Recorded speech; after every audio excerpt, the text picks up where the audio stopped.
Well, good morning, everyone. And once again, welcome to another live this morning. Hope you're having a great start to your day, as I am. And we'll wait for a few folks to come on. I want to say hello, do our roll call. Yeah. Thanks so much, guys. We appreciate your friendship and your following. Andrea, good morning, Niagara Falls. Rosalinda, Niagara Falls, right at the top. Michael, Norland, Kevin, Oshawa, and Sandra, Aurelia, good morning. Rosa, bonjour. Nick from our staff, and Georgie from Halifax, Nova Scotia. Mary, good morning. Helena, Cambridge. Adeline, good morning. And Barbara, Atlanta, Georgia. Maria, good morning. Fran from Orangeville, good morning to you. Micheline, bonjour. Connie, or Corrine, sorry, New Brunswick. Carolyn, good morning. Jeanette, good morning to you. Wendy from Markham. Brahim, love you too, buddy. Portland, Oregon. I hope one day I'll be able to meet you. Francis from Vaughan. Deb from Timmins. It was Deb's birthday yesterday. I saw that. Troy. Hi, Doc. How are you? From Newfoundland. Shirley. Sherry. And Donna from Bell Valley. Helga. Good morning. Tommy. New Jersey. Or Jersey Shore. Oh, I want to sing. Marianne, Deb from Detroit, Lynn, bonjour, Donna, Etta, Stephanie, Bob and Stephanie in Georgia, Nancy, North Liberty, Iowa, okay, Gary, Nebraska, and Muskoka, good morning, Yolande, Renee, Newfoundland, Cindy, and Lynn, Hamner, Judy, good morning, Jeanette from our staff, good to have you on, Teresa, okay, we appreciate you guys, thanks so much, Beth from Woodstock, Shirley, Newfoundland, Jeanette, good morning, Mary Jane, Connecticut. Don't mind the noise in the background, guys. Try and get over it. Okay, Barbara, Kansas. They always do it whenever I'm doing my show. Now, Elaine, how are you? Karen from Arizona. Apache Junction. Well, hello. And Wendy from London, Ontario. Guys, we appreciate you. Jan, Sue, Louise from Cornwall. Okay, guys. Study came out, okay, and I found it interesting because it just confirms what I've said for a long time, okay? But this is a new study on colds. You know when you get a cold, you get the flu, okay? What happened to the flu? We don't talk about that so much anymore. I always said it's going to come back with a vengeance, okay? Like if we, colds and flus will come back with a vengeance. Okay? Now, listen to this study. Okay? That says that white blood cells, when you consume sugar, white blood cells are put to sleep. Which makes first of all, makes you susceptible to getting a cold. And secondly, it makes your cold last a lot longer. What does diet have to do with the immune system? Everything. Okay, now, when I talk to you about your immune system, let's do Immune System 101 here, just for a minute. Okay? So when you think of your immune system, what do you think? Okay, so maybe some folks give me some answers here. Okay, when you think of the immune system, what do you think? Okay? By the way, your body has four, see that? 4 parts to its immune system. Okay? So we're going to talk about that. But maybe someone just give me an answer. When you think of your immune system, what do you think? I'm waiting. You know how I like to ask questions? Because when you ask questions, it gets you to think. And I want you guys to think. I want you guys to be on the lookout, okay? Catherine, pretend when you think of immune system, yes, okay, but okay, let me rephrase it. Yeah, Ron, you got it. Okay. There's 4 parts to your immune system. Okay? So when you think of one of those parts, what do you think? And that, you guys, Wendy, you got it right. 2 of them already. Healthy microbiome. You got it, you got it, you got it, you got it, you got it. You think of strength, okay? The definition of the immune system is the body's ability to fight off disease. But what I was looking at is 4 parts of your immune system. What do you think of when you think? The liver. Who said that? Hold on. You got that right too. You guys are so smart. You remember when I tell you you're going to get honorary degrees? And I mean it. In nutrition, you guys not only deserve it, you're smarter than the average bear, okay? So, you have 4 parts to your immune system. 80% of it, 80% of your immune system is found in your gut. It's your microbiome, okay? It's that bacteria. And I always talk about that. The war, right? The war going on between your good bacteria and your bad. Okay? Got that? That's 1. 2. Wendy had it right when she said white blood cells. Yeah. Especially your T cells that come out of your lymphatic system. And T cells are your Navy SEALs. I've taught you that in the past. They're the guys that go out there primarily. I used to watch T cells when I looked at blood. And I would watch them literally chase a bacteria. And you can go on, you can Google this or go on YouTube and look at a white blood cell chasing bacteria. Okay? A white blood cell chasing a bacteria. Now, let me say this. Okay? Let me give you the 2 others and then we'll come back. The other immune system is found in your brain. Now, we didn't know this. When I was in school in the 70s, we knew that the brain detoxified, but we didn't know how it did it. But we found out more recently that your white blood cells, your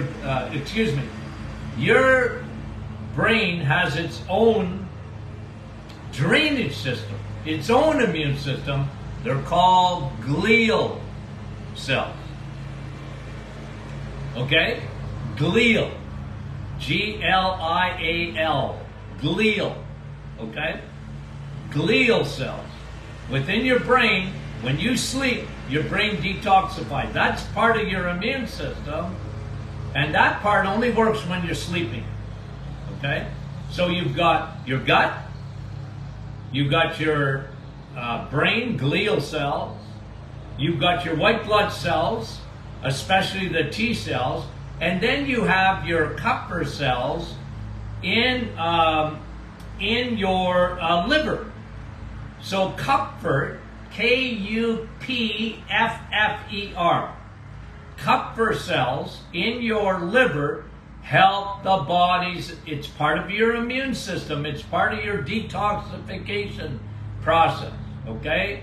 So, isn't that interesting? Now, we're going to talk about one part of the immune system at first here, right now. And that is your white blood cells. When you consume sugar, okay?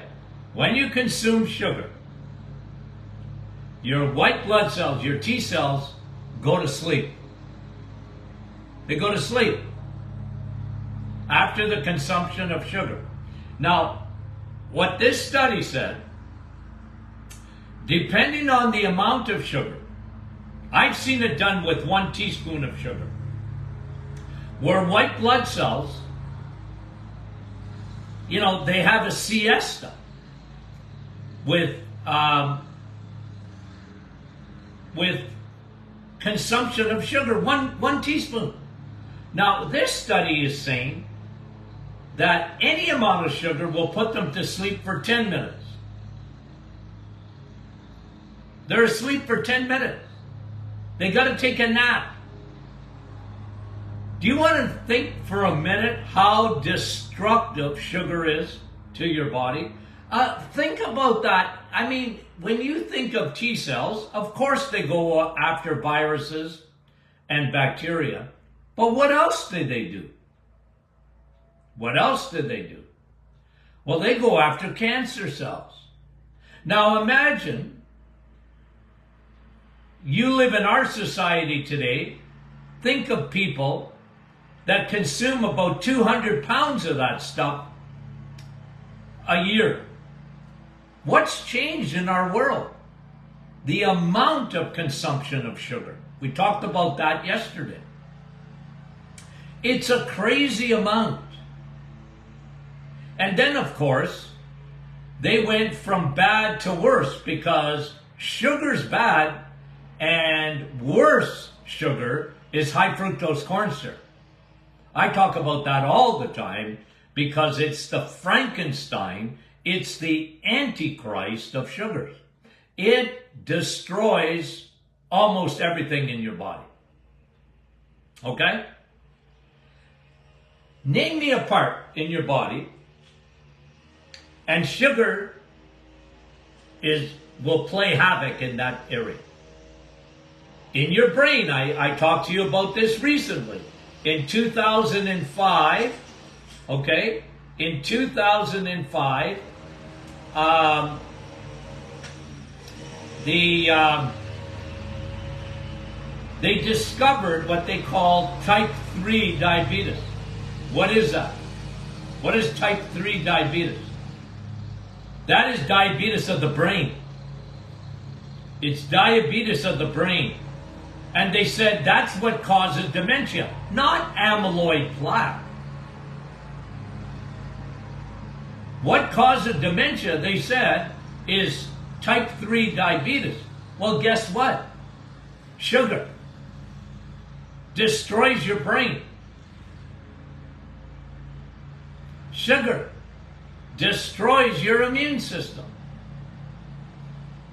Sugar.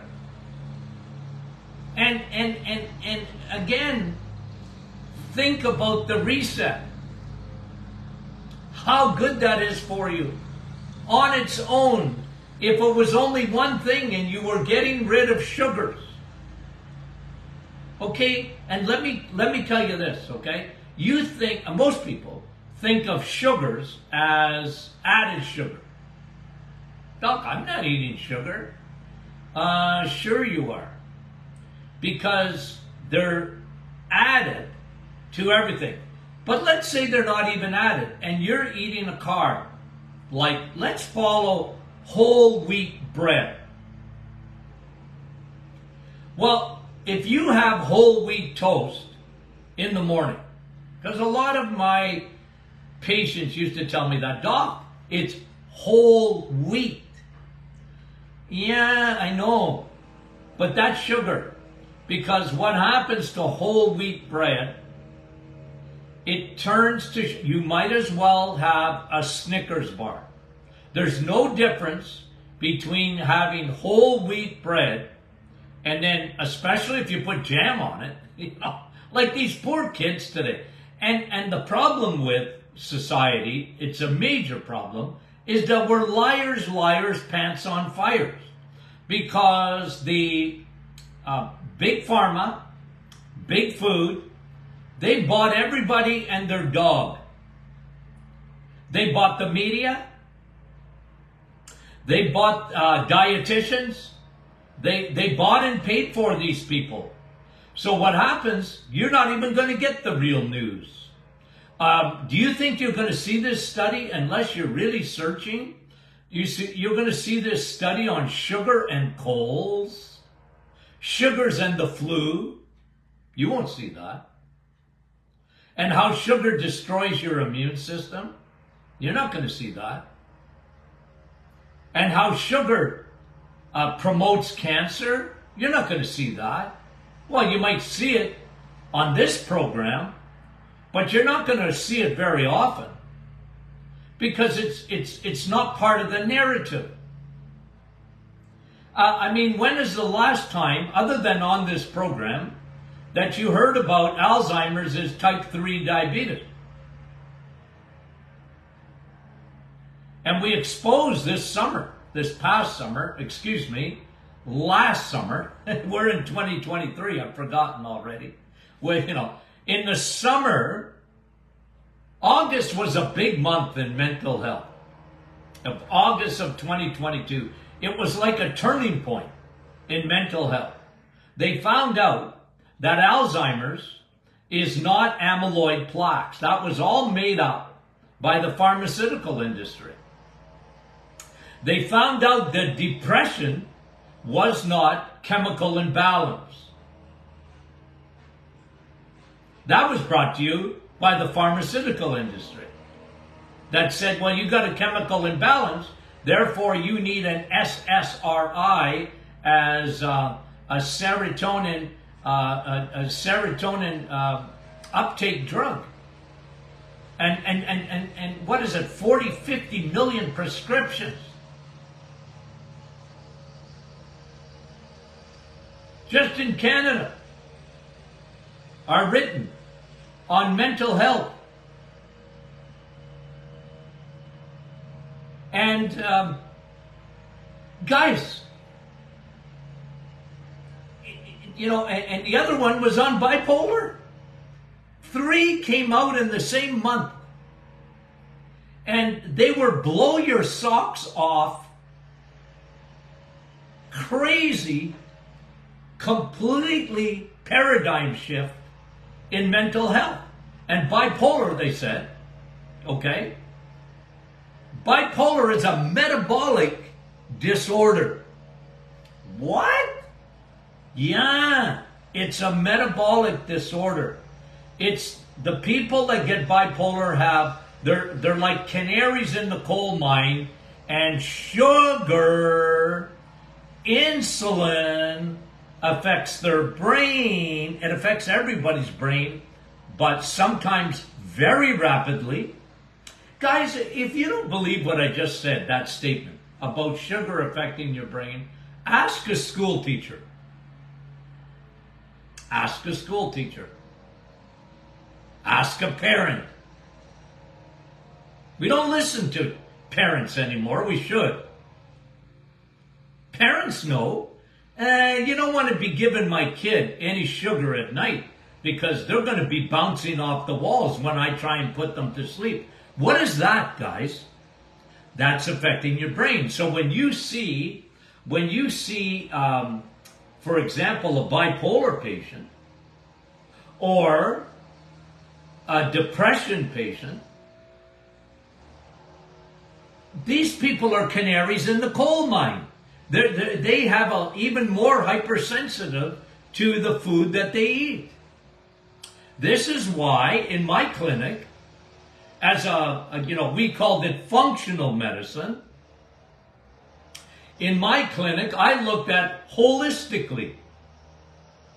And I found out 40, 50 years ago that if I could get people off just sugar, just get them off sugar, get them to understand what sugar does to them, I did them a big favor, and the results I got in my practice were incredible. if I aimed at food and said, your health starts in the kitchen, or as a dear friend on Facebook said one day, in the grocery store. Yeah. And cereals are not good for you. They're all bad. Every one of them. So what is a good cereal? None of them. I got them right. Oatmeal's got to be good. It makes me go to the bathroom. No, that's not good for you. It's sugar, man. And, but if I used to start with kids and get them to understand what sugar did to their brain, because I used to see ADD, ADHD, I used to see autism, I used to see the spectrum, I used to see all of it in my office. And I'd start with kids, and then of course the parents in the room. I said, look, are you tired of the fact that you can't, a kid's not stupid. Aren't you tired of being in trouble in school all the time? Aren't you tired of the fact that you can't focus? Yep. Well, I'm going to help you, but you've got to start at the end of your fork or your spoon. I'm going to give you lesson nutrition 101 that the rest of the world doesn't even understand, because they don't want to hear. They don't want to hear about it. They would rather take a medication. And then we have Ritalin. We have all these drugs that are on the market, and there's a lot of money in it. And you get doctors, they can't think past their nose. And so they're not thinking nutrition. They don't know anything about nutrition. Imagine in most medical schools in North America that you get an hour or two of nutrition. And no wonder we're in the trouble we are in. And what sugar does to your immune system. Okay, that was the one study. What does it do to your brain? Study after study after study on the brain. What happens inside the brain? And Alzheimer's is insulin resistance. And insulin, it can't do its job in the brain. It can't get the sugar out of it. And that destroys primarily your frontal cortex, your cerebral, your memory center in your brain called the hippocampus. But it also affects your hypothalamus, which is the hormone center in your brain. That's why even on the reset, guys, listen to me, Linda.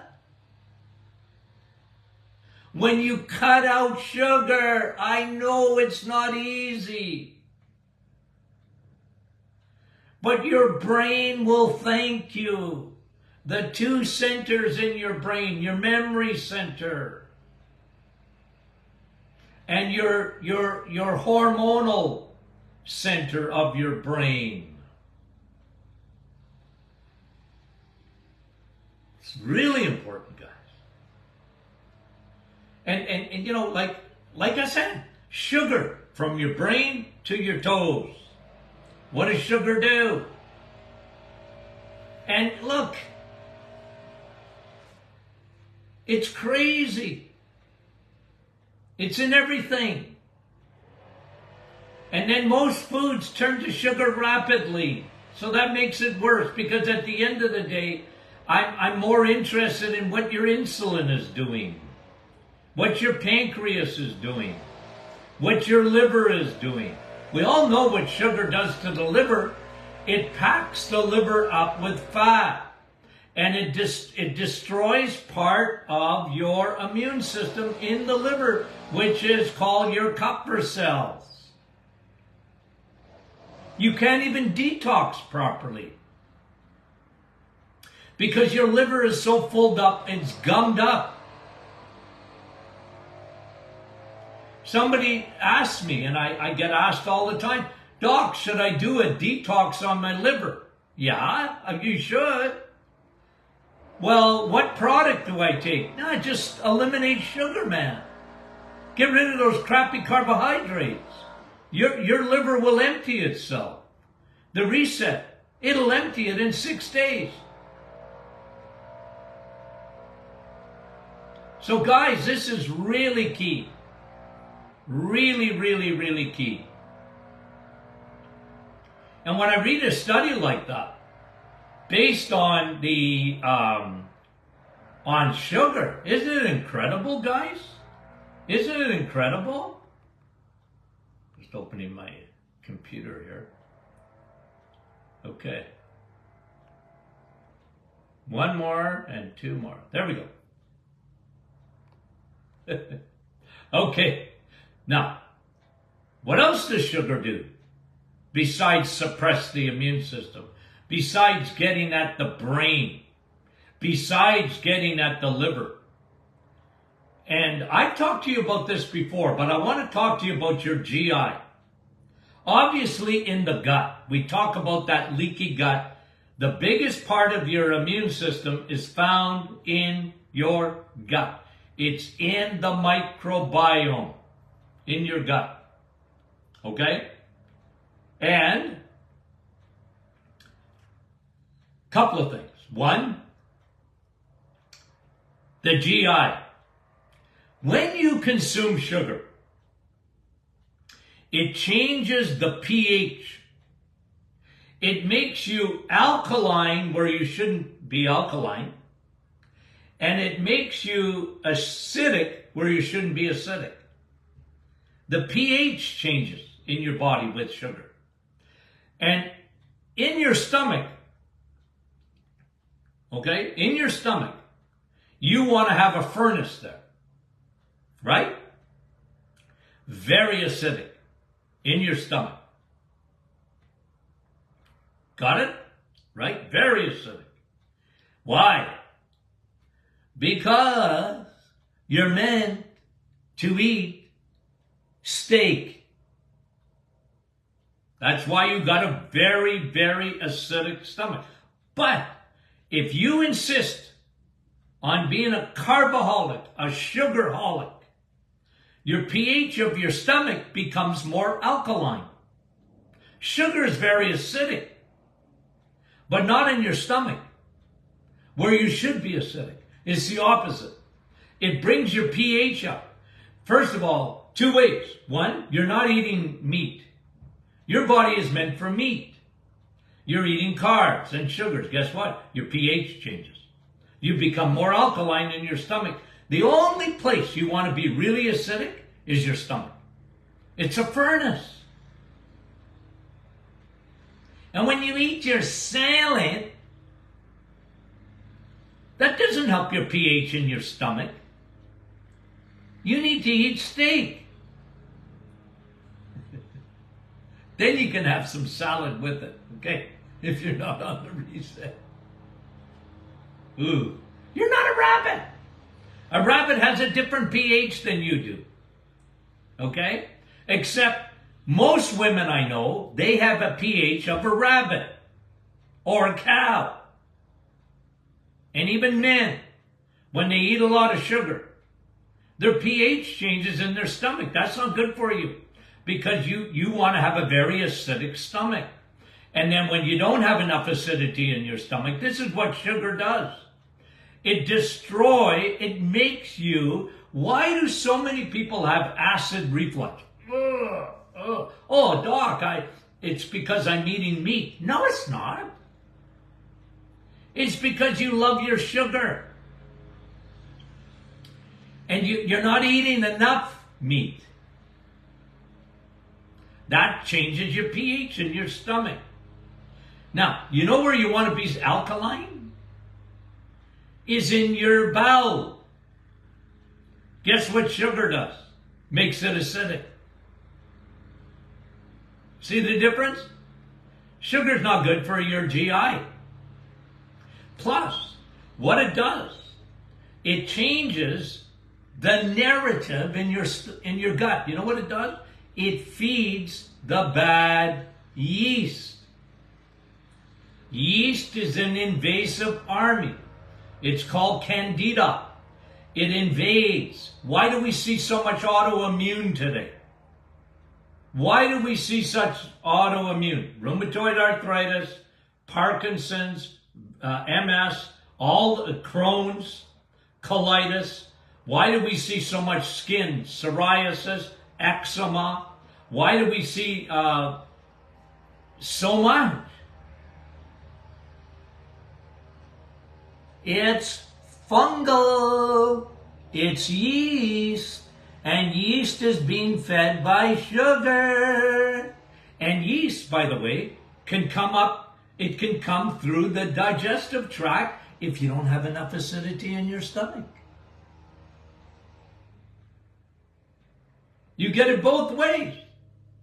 Everybody has a little bit of yeast in their gut. Who cares? It's not hurting you until it invades your bloodstream. And then you get leaky gut, leaky brain, leaky gut, leaky joints, leaky gut, leaky skin, leaky gut, leaky lungs, leaky gut, leaky sinuses. When you get constant sinus, what is that? It's autoimmune. Your body is saying, I'm overreacting to everything. Why is that? Yeast, fungus, candida, and sugar feeds it. Why did I bring out that expression years ago? What did I start? Those who followed me on my radio program before I used to do podcasting. I didn't even know what podcasting was. When my son says, Dad, we're going to do podcasts. What? What's a podcast? Over what? Over 1,000 podcasts ago. Okay, he said, what's a podcast? I didn't even know what, I said, I'm used to radio. What are you doing to me?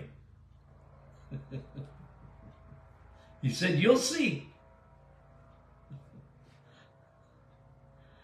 But guys, yeast, fungus, candida, if you get rid of sugar, if you do nothing else, and just get rid of sugar, yeast hates that. Yeast hates steak and loves sugar. Don't let anybody tell you different than that. Yeast lives on sugar, my friend. Okay? I could go on for days and days and days about sugar and what it does. Isn't that something? Okay, now, I want to talk to you about what we're going to start next week, Monday. Okay? What are we going to do? Well, for those who want to join, we're going to have, I'm calling it a weight loss program. It's separate. It doesn't have to be, but it's separate from the reset. The reset is metabolic fixing insulin. You fix that, and you fix about 25 other things. But this is a meal replacement program. I used to do it in my clinic, okay? So I'm just reinventing, to some extent, or bringing it back for those within our Facebook group, okay? And how do you do it, okay? So here's the plan. The plan is we're going to do a meal replacement shake, okay? A meal replacement shake. And here's what it is. You're only going to eat one meal a day. Okay? Pick your one. You want to eat at lunch? Have a lunch. Okay? Now, if you're on the reset, eggs, meat, and cheese. If you're not, if you want to have a little bit of veggies or whatever with your lunch or your supper or your breakfast, you want to have bacon and eggs and no toast. Well, look, You're not, if you want to lose weight, you ain't going to be eating toast, okay? And no cereal, okay? But if you want to have bacon and eggs and then have your meal replacement, so it's 1 or 2 shakes, but you're only eating 1 meal a day. Some people, okay, why do I say 1 or 2? Because some people have a shake in the morning. I've done this for years and years and years in my clinic, okay? So that's why I'm telling you all that. Some people would do a meal replacement in their morning and then would have their supper at night, okay? Because you guys maybe know this or you don't know it. I used to have a weight loss clinic in my office. Besides the reset, I had a weight loss clinic. I had a staff that weighed you in every week and accountability. And we did meal replacements. And the idea was you have a meal and the other 2 is either a shake or you don't even eat. That's up to you. Okay? Now, let's talk about that shake for a second. What I gave my patients with great success was the Dr. Martin's Perfect Smoothie. And we're going to put that recipe up again, but here's what it consists of, okay? A protein powder. Now, can I tell you what my favorite protein is? It's collagen. Collagen is the best protein in the world, and that's why bone broth. So what do I use when I do a meal replacement? What did I have my patients use in my clinic? They use bone broth. Why? Collagen, the best protein in the world. So they put a scoop, okay, of bone broth with 4 ounces of cream, heavy cream, 35% cream. And it's so good. You want it to taste good, guys. Okay? Now look, if you don't have bone broth, I like bone broth because it helps to fix leaky gut. Bone broth helps to fix leaky gut because it has a lot of L-glutamine. And it helps to re-knit the blood-gut barrier, okay? So that's why I like it. It's good for your skin. It's good for your hair. It's good for your nails. There's no better protein than collagen protein, okay? Now, if you don't have that and you want to use a whey protein, I don't care, okay? I don't care. It's a meal replacement. So you're using protein, a scoop, okay, of your favorite protein powder. Like I said, I like collagen, okay? Now, the other thing is the 4 ounces or less. If you want to use less, okay, you can. Put a few berries in it. If you want, okay, remember, this is on the weight loss program. You can use a little bit of maple syrup. Now, that's usually what I gave to kids so that they would drink maple syrup. Look, if don't use a lot of it, use a little wee bit if you need a little pinch, or cinnamon powder. Cinnamon is very good because it helps stabilize your blood sugar. And if it stabilizes blood sugar, you're going to use less insulin. But with this shake, you're going to hardly use insulin at all. Okay? So it's a meal replacement, and 4 ounces of cream, blend it up. You can use water if you want. Coconut milk. I don't want no almond milk. I don't like almond milk. I don't like oat milk. If you want to lose weight, stay away from that stuff. It's full of oxalates anyway. Okay? Why would you want to drink a little bit of broken glass? That's what oxalates are. I don't like it. I mean, if you insist on using almond, okay, I'm not going to. This, remember now, okay? This is separate from the reset. This is Dr. Martin's, the Martin Clinic weight loss specific program. Okay? It's meal replacement. Now look, guys, this is up to you. But if you want to join in, let us know you're joining in so that we can sort of pump up your tires too. Okay? This is meal replacement.